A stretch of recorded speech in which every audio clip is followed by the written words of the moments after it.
Bismillahirrahmanirrahim.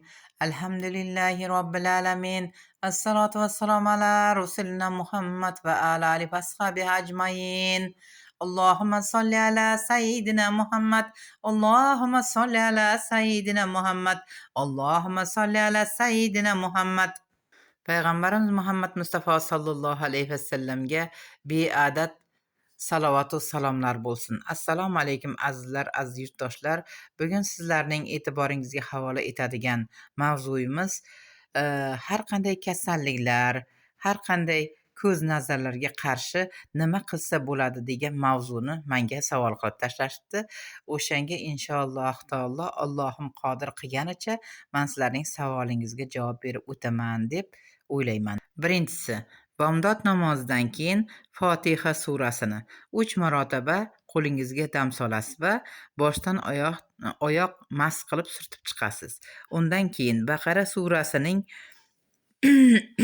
255-oyati, ya'ni Oyatal Kursiyni ham 3 marotaba o'qiysiz va qo'lingizga dam solasiz va boshdan oyoq mast qilib surtib chiqasiz.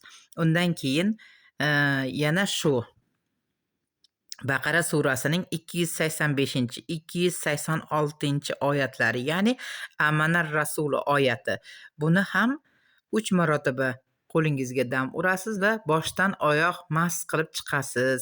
Undan keyin o'qiydigan suralaringiz Ixlos surasi. Ixlos surasini ham 3 marotaba o'qiysiz va qo'lingizga dam solasiz va boshdan oyoq mast qilib mast tortib chiqasiz. Keyin Falaq surasini xuddi shu usulda qilasiz va Nos suralarini xuddi shu usulda 3 marotaba o'qib qo'lingizga dam solib, boshdan oyoq mast qilib chiqasiz. Shunday qilsangiz maqsadga muvofiq bo'ladi. Xudo xohlasa ko'z nazari har xil kasalliklardan himoyalanasiz. Buni ertalab bomdod namozidan keyin va shom namozidan keyin takrorlashingizni so'rayman. Ana o'shanda har xil kasalliklardan, ko'z nazar, har qanday balo qazolardan Allohimning o'zi sizni omonda asraydi inshaalloh taolo. Yana bitta savol. Bitta muxlisimiz aytibdi, bitta emas, o'nlab muxlislarimiz shuni aytishgan. Mani hech ham ishlarim yurishmaydi. Bir ish boshlasam albatta orqaga ketadi. Bu nimadan deb so'rashyapti. Men sizga bitta maslahat beraman. Agar kerak bo'lsa olasiz inshaalloh. Siz biror ishni boshlamoqchimisiz? Uni sir saqlang. Albatta amalga oshadi. Agar siz oldindan aytib qo'ysangiz o'sha narsani, o'zingiz amalga oshadigan ishni ham orqaga qaytarasiz. Keyin birovni g'iybatini qilmang. Birovni g'iybatini qilganingizda nima bo'ladi? Siz foyda ko'rmaysiz. Uni ana shu kimni g'iybat qilayotgan bo'lsangiz, butun hamma gunohlarni yelkangizga yuklab olasiz. O'zingizni savoblaringizni unga berib qo'yganingizni o'zingiz bilmay qolasiz. Sizga maslahatim shu: beayb yolg'iz Parvardigor. Hammamizda bir ayb mavjud albatta. Chunki biz Alloh yaratgan bandalarmiz. Allohim hammamizni gunohlarimizni, gunoh kabiralarimizni o'zi kechirsin, o'zi qo'llasin. Sizni ishingizni yurishtiradigan narsa bu salovat bo'ladi. Bismillahirrohmanirrohim. Allohumma solli ala sayyidina Muhammad, Allohumma solli ala sayyidina Muhammad deb ayta olsangiz 500 marotaba, 1000 marotaba aytsangiz hamma muammolaringizni Alloh o'zi hal qilib beradi.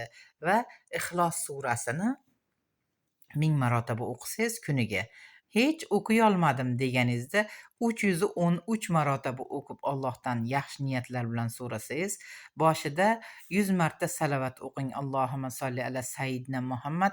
100 marotaba istig'for ayting. Astagfirulloh atubu ilayh. Oxirida ham xuddi shunday 100 marotaba salavat, 100 marotaba istig'for bilan boshlang. Qalbingizni Allohga topshiring. Alloh barcha muammolaringizni o'zi hal qilsin. Hamisha ham ro'z uyingizga to'kinchilik, qut-barakot, yaxshilik olib kelsin. Hammamizning uylarimizda kulgu yangrasin, to'ylar bo'lsin, yaxshi kunlar bo'lsin. Hayotimiz xotirjamlikda, yaxshilikda o'tsin. Yurtimizga tinchlik, xotirjamlik, yaxshiliklar ato etsin Allohim. Hammangizni uyingizga qut-barakot, yaxshilik tilayman. Ikki dunyo saodatini bersin. E'tiboringiz uchun katta rahmat. Bismillahirrohmanirrohim. Qul huvallohu ahad, Allohus samad. Lam yalid va lam yulad va lam yakul lahu kufuwan ahad. Ixlos surasi 112-oyat bo'lib, 4 ta oyatdan iborat. Makkada nozil qilingan 4 ta oyatdan iborat sura hisoblanadi. Mehribon va rahimli Alloh nomi bilan boshlayman. Ey Muhammad, ayting, u Alloh yagonadir. Alloh somad, ehtiyojsiz, hojatbarordir. U tug'magan va tug'ilmagan ham. Shuningdek, uning hech bir tengi yo'qdir.